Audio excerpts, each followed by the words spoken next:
Hey guys, it's me, Arami, and today I will be reading you guys Cloudette by Lichtenheld. Cloudette was a cloud, a very small cloud. Usually, Cloudette didn't mind being smaller than the average cloud. Cloudette, average cloud. In fact, being small had lots of advantages. Everyone called her cute little names. Hi, Pipsqueak. Morning, Small Fry. Hey, Shortcake. She had lots of little friends. Hey guys, what's up? Us. Teehee, that's nutty. No matter how crowded it was, she could always find a good spot to watch the fireworks. She could sneak through tight spaces. Excuse me. Hide in small places. I can't find her anywhere. Me either. Teehee. And she even had a little space that always made her feel cozy at night.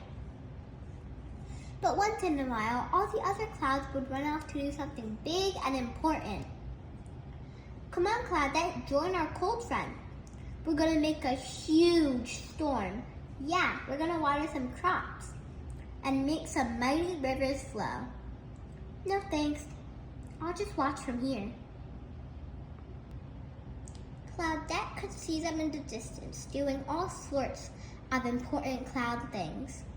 This made her want to do big and important things too. She wanted to make a garden grow. She wanted to make a brook babble. She wanted to make a waterfall fall. And she thought nothing would be more fun than giving some kids a day off from school. One night, Cloudette lay awake, wondering what she could do that was big and important. She thought maybe she could work for the fire department. Sorry, we just got a brand new pumper truck. Or maybe they needed some help down at the garden center. Sorry, these plants take tons of water. But nobody seemed to need her car wash, spiffy and a jiffy. Sorry is all done by machines. Cloudette was feeling blue. The next day there was a big storm in Cloudette's neighborhood.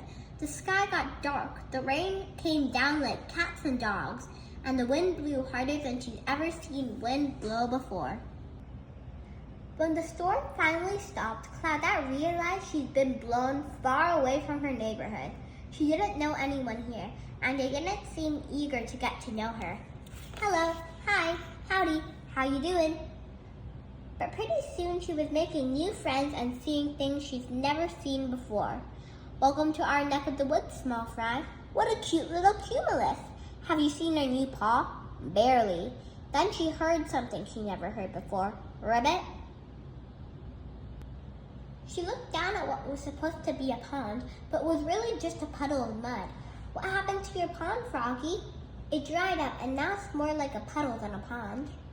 This gave Cloudette an idea. More like a brainstorm, actually. She held her breath until she started to puff up all over. Then she turned a nice blue-gray color. She kept growing until it looked like she was ready to burst. She shook her behind until it made a little rumbling sound.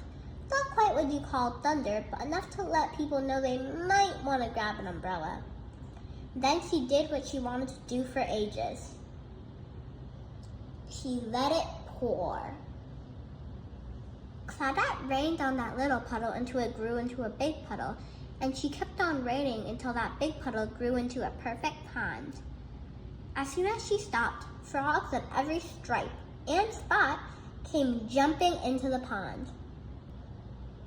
They all let a big "thank you" in unison. Ribbit? Cloudette was exhausted but happy. Thank you, and frog. Nice work, Cloudy. Yeah, way to water. Prodigious precipitation, Pipsqueak. That was some righteous rain. We knew you had it in you. Even the higher ups were impressed, which got her thinking. I bet there are other big and important things a little cloud can do. And off she went. If you like this reading, hit the like button. Bye, book readers.